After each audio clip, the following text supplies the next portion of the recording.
আসসালামু আলাইকুম। শোনেন, হ্যাঁ শোনেন, হ্যালো, একটু কথা শুনেন, একটু কথা শুনেন। কই যাইতেছেন? দুপুরে খাইছেন? একটু কথা শুনেন, কথা বলি। বাসা কই? হ্যাঁ, এখানে দাঁড়ান, একটু কথা কই আপনার লগে। হ্যাঁ, ভালো কথা বলবো, সমস্যা নাই।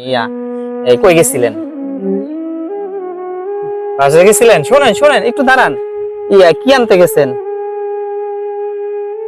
এই পাশে দাঁড়ান, এই পাশে দাঁড়ান, এই পাশে দাঁড়ান, একটু কথা কই, একটু কথা কই। হ্যাঁ, বাসায় কে আছে আপনার?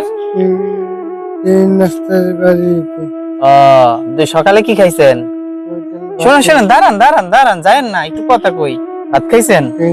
বাসায় কি আপনার মা কই? বাবা কই? শোনেন শোনেন, এদিকে আসেন, এদিকে আসেন, একটু কথা কই, আমি চলে যাবো, আমার কাজ আছে, আপনার লগে একটু কথা কই। হ্যাঁ,